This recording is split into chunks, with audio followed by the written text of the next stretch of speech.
होता मनुष्यक परिचय दू तीन चारि तरह से होइ छै। अपना स्वयं कर्तव्य से जेकर परिचय होइ छै से भेल उत्तम परिचय। दोसर पितासँ परिचय भेल तऽ ओहिसँ कनि न्यून परिचय भेल, ईसभ न्यून भेल। आ चारिम परिचय जे छै तऽ सासुरसँ भेलै, ओ सबसँ न्यून भेलै।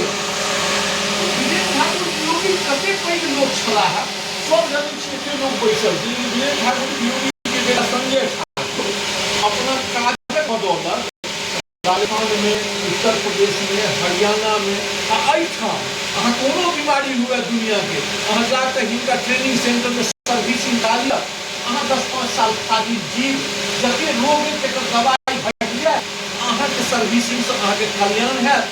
आई वह अपना पिता के ख्याल पालल है कि अहाँ के आयोजन केले हैं, प्राकृतिक चिकित्सा केंद्र चले छै। तो हमरा लगे वीरेन्द्र ठाकुर वियोगी एहने सलाह पुण्यात्मक सलाह अपने तो नीक काज करै जगह में ही साहित्य के ख्याल कर पड़ला। अब पुत्र एहन देलखिन जे हम समाजक सेवा कर रहल छी। तो लेकिन हमरा सबके गांव में जायब तो हमरा इलाके में एक प्रोफेसर जे छथि से अहाँ के लोकू बाबू के बेटा धीरेन्द्र नाथ पुत्र छथि। हमरा इलाके लिखब न अगर ताकत तो कतहु अहाँ के भूखा भूखी सब भेटत, तो आंदोलन के नाम हो के वो फैसलों से नहीं बुझे छी। जाय गाँव से वीरेन्द्र ठाकुर वियोगी अबै छथि, एहि गाँव में छक्का के छक्का लोग छै, बड लोग छै, सब मैथिलीए करै छै, मैथिलीए ग्रह छै ओ, आ कि ओकर ग्रह मैथिली छै से नहीं बुझ पेलिए, बुझलिए। किनका गाँव के लोग करै छै मैथिली, आ विजय ओ हमर छै वही गाँव के छै, बुझलिए। इहो मैथिली करै छै, खरीद दे ओ अहाँ ललन पाव पर नहीं भेलिए, तो फिर अहाँ के कि कोबर छोट कहाँ का अपराध मुक्ति मिलिए भैया अहाँ के सब छै ओ इलाके में छै जे सब छै ओ इलाके सब छै गाँव के अहाँ प्रॉपर लिस्ट में छै। तो आई के दिन एक चर्चा करी जे अष्टम सूची में जिनका बोले मैथिली भेल अटल बिहारी वाजपेयी के बोले तिनकर आई कमिटी की छै, सब आदमी के स्मरण करू हुनका जे से अहाँ नमन करी। हमरा ओही में जे भेट भेल अटल बिहारी वाजपेयी सब कहीं गाँव के भरतलाल झा छलाह के संगे गेल। हाँ वो दिन से हमरा फेसबुक पर वायरल पोस्ट छै, बुझलिए। हम गेल रही आ ओ तीन पे भेट मिले, रंजन के बातें वही पे भेट मिले। हम नाटक से व्यवहारिक नाटक एक देश में केवल बढ़िया नाटक नहीं छै, बढ़िया चीज चंद्रपुर नाम से हमरा सवाल मतलब मैथिलियों में नाटक बिहार नाम मैथिलियों में हम रचना हो चाहिए। तो मैं यहाँ के छला सम्राट का चीज हम छोड़ो पाजा ये एकटा मानवतावादी के कविता के एक सेना वियतनाम में अंग्रेजी कविता के 4 लाइन एक कागज पर लिख कर देके वो दोसर के देके सब हाथ में जाइत गेले आ गन डाउन कर लेके अमेरिकन सेना हार गेले। अमेरिका कोही में वियतनाम में हार गया कभी ना तो मानवतावादी कविता खाती। बंगाल की एक लेखिका जे लज्जा नाम के उपन्यास लिखले, देखिए लज्जा नाम उपन्यास लिखले से कथी में हिंदू पर जे अत्याचार होते नहीं चाहिए उनका देश निकाला भगले मैथिली में जोगर गाँवों निकाला वो रचना लेके केकरो भेल हो तो हम कहीं अहाँ के बात बुझे चाहे कि अहाँ सब चीज अहाँ के मतलब सीधा बिक छी। अंतरराष्ट्रीय स्तर पर एक साहित्यकार भेला पत्रकार एहन भेला कानपुर में जे वो जे रचना केले वो अखबार छपले तो अहाँ उनका अंग्रेज से जेल भेले। अंतरराष्ट्रीय स्तर पर मैथिली साहित्य अंतरराष्ट्रीय स्तर पर एहि सब चीज में मैथिली कतौ आयल जो आयल के जो अंतरराष्ट्रीय स्तर के साहित्य तो अहाँ के अहियो में अहाँ के चीज उपस्थिति रहल चाहिए। वीरेन्द्र ठाकुर वियोगी जिनका चर्चा है, जिनका नाटक के बने मैथिली आगा बढ़ल है, सब आदमी एलौ है, सब आदमी के हम जे छै से अहाँ के आभार व्यक्त करै छी जे अहिना सब आदमी अबैत रही अपना पुरखा के दिन से ख्याल करैत रही अस्तित्व प्रसन्नता के विषय है जे आई वीरेन्द्र ठाकुर वियोगी के सम्मान हमरा विकास कर रहल छी। वियोगी जी हमार ग्राम में चर्चा भेलै जयशंकर जी के पोता छलखिन हँ ओ नीक जगह केहन छथि विजय जी आग्रह करें विचार राखें डॉक्टर विजय शंकर सम्मानित मंच आए दिन में योगी जी का सम्मान में उनका पुत्र द्वारा आयोजित वो बड़ा मिथिला मैथिली का बड़ा अहम आए मिथिला मैथिली का आक्रमण बिहार भारत के प्रधानमंत्री कवि हृदय आदरणीय अटल बिहारी वाजपेयी जी के पुण्यतिथि सेहो छनि। मिथिला मैथिली यथासाध्य संघर्ष केलहा आदरणीय भरतलाल झा जी के पुण्यतिथि सेहो छनि। और एहि बीचमे एकटा मैथिली के महान साहित्यकार वीरेंद्र ठाकुर योगी और सभा आयोजित है। वीरेंद्र ठाकुर योगी का जन्म 9 बेहट गांव में 1942 ईस्वी में भेल रहे और अल्पायु में लगभग 4-5 साल के जहन चलत था पिता के साया हिनका पर टूटि गेल रहनि। तकर बाद हुनकर हमर सबके जन्मो निका भेल रहे लेकिन सुनै छी ताहि आधार पर हिनकर पालन पोषण मामा गाँव में ईसापुर में भेल और ईसापुर में रहलाक कारणे ओही ठाम हिनकर शिक्षा दीक्षा सेहो भेल। 60 ईस्वी में सेंस ऑफ हाई उच्च विद्यालय का मैट्रिक कला और मैट्रिक कला के बाद बेनीपट्टी का टीचर्स ट्रेनिंग कॉलेज का ट्रेनिंग बीच में जे समय अवधि बचले ताहि समय में और अपन शिक्षा के विस्तार कऽ और एहि मध्य हिनका नौकरी भऽ गेल है शिक्षक के रूपमे। ई चित्रहीन बालक कर्मठ योग बिना कोनो कतहु कोनो आश्रय का सहयोग का अपन कर्मक बदौलत अपन कर्मठता के बदौलत दिन ब दिन आगू बढ़ैत रहला और बढ़ कऽ ई मौघर समाज में एकटा प्रतिष्ठित लोक के रूप में सम्मानित लोक के रूप में जानल जा लगला।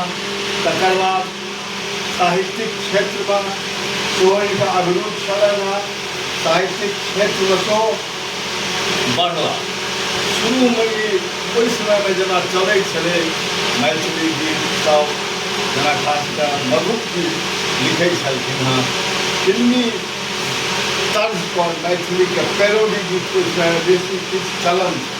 जैसे कि नटुआ प्रथा जे छलै ओहिसँ पहिले जे छलै से विद्यापति के गीत गोविंद के गीत गबै छलै नटुआ से।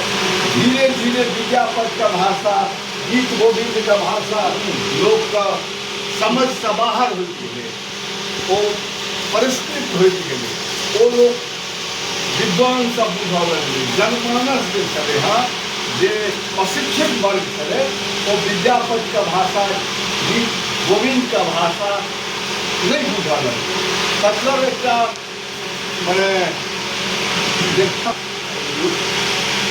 लोकप्रिय हेतु अनपढ़ वर्ग में फिल्मी दुनिया के तो लोकप्रिय गीत है कोई तर्क पर मधु के जे गीत शुरू करे कोई कड़ी का आगू बढ़े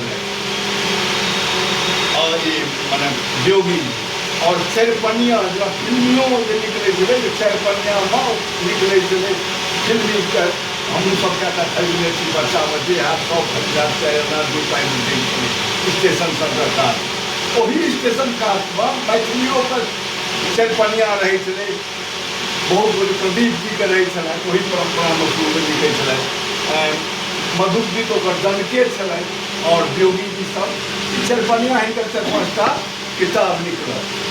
ई मूल रूपसँ से किरण जीके प्रभाव पड़तै ओ प्रगतिशील जकरा आइ काल्हिमे बहुत हमर एखनका जे कथाकथित साहित्यकार छथि मैथिली साहित्यकार हुनका हम टिप्पणी देखै छी पूरा कर्कट कहै छथिन। ओ पूरा कर्कटके जे छलै हँ तकर प्रभाव योगी जी पर छलनि हँ। पीड़ित शोषितके आवाज उठेनाइ आइ मैथिलीके स्वनाम धन्य बड़का बड़का साहित्यकारके या एना खोलिके कहिए तऽ दक्षिणपन्थी साहित्यकारके से आइ लागि रहल छनि जे ई कूड़ा कटकट छी, जहन कि हमरा बुझने जे उएह असल छी। जे मने हमर सबके जे संस्कृत वाङ्मय ओ जे परम्परा अइ ओ कालिदाससँ बढ़िआँ के लिख सकैए? श्रृंगारी विद्यापतिसँ बढ़िआँ के लिख सकैए? श्रृंगारी। एक से एक हिंदुस्तान में दुष्यंत ओ अभिलाषा नाटक मंचीय दृष्टिसँ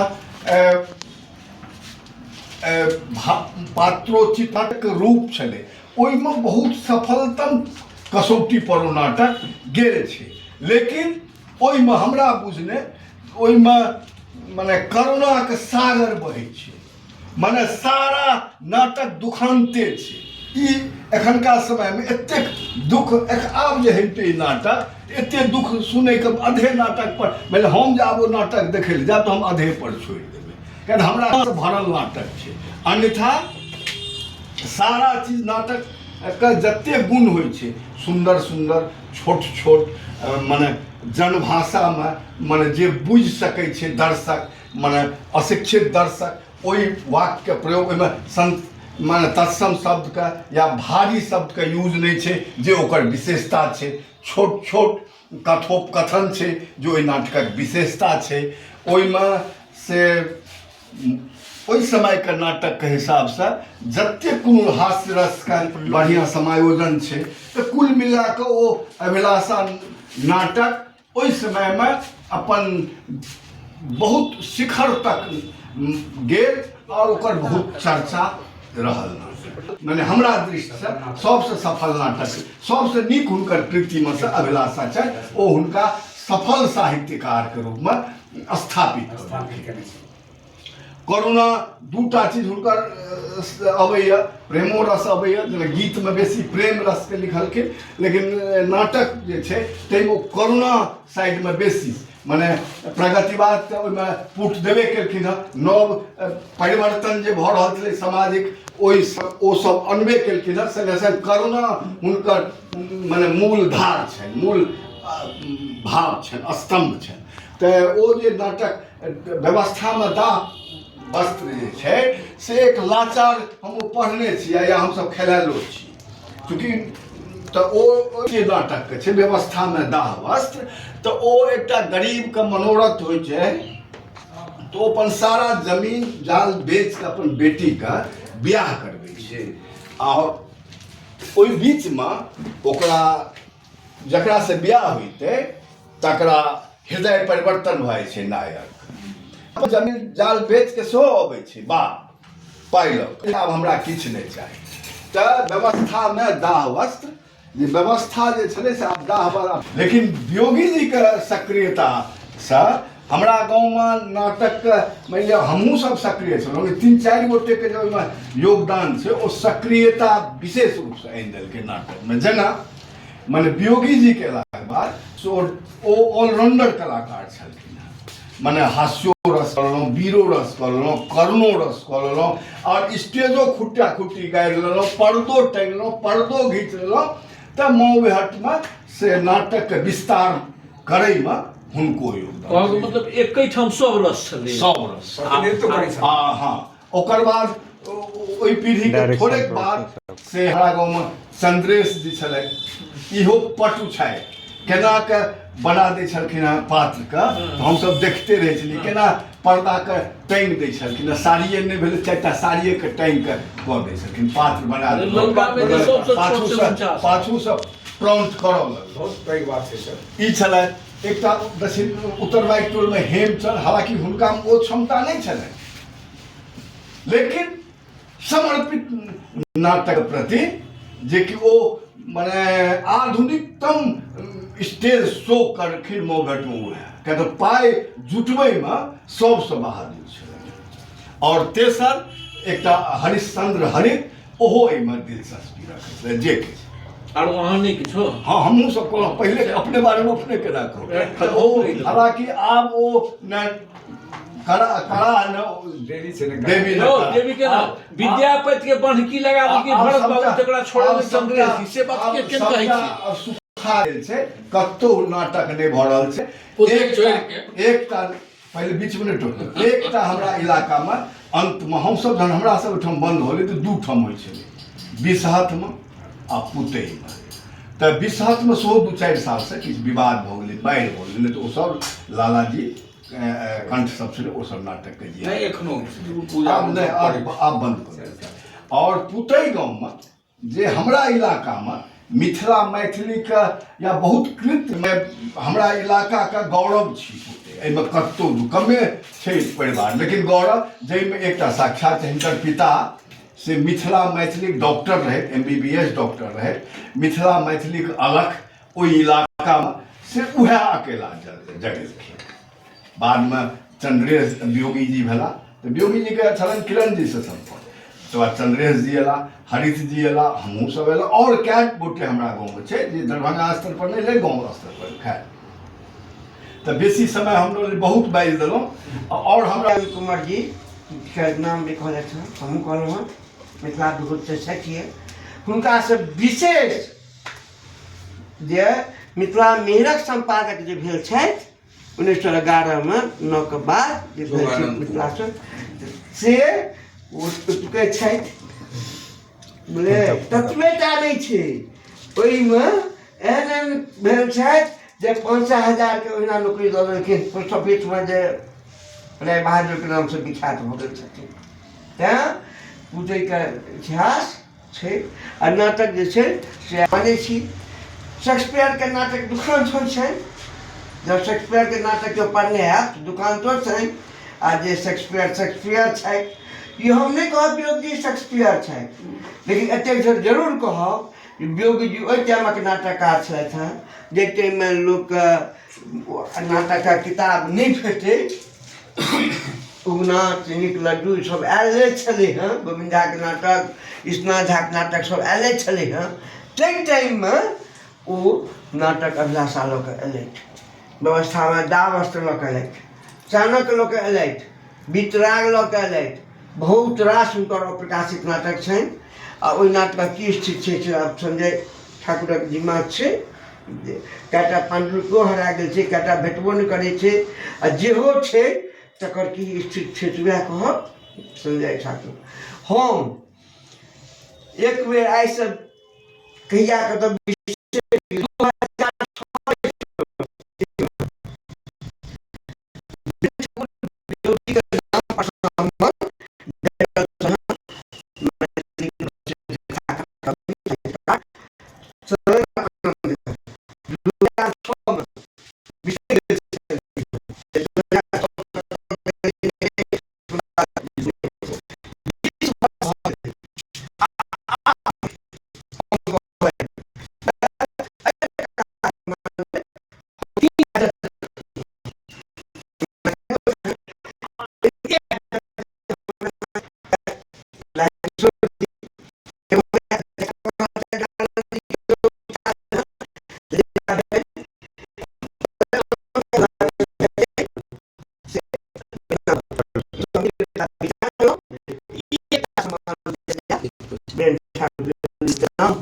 तो सम्मान हम लोग आइ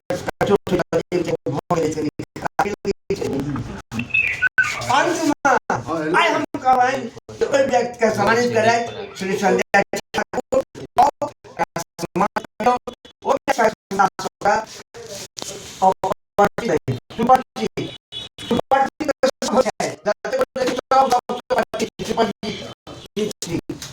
लेकिन नाटक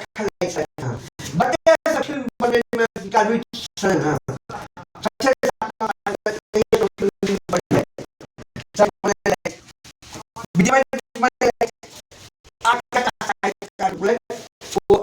सहकारी छथि ओ सरस्वती छथि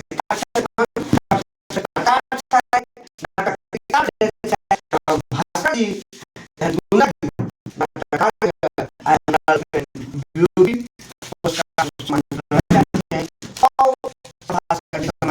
जी श्री संजय ठाकुर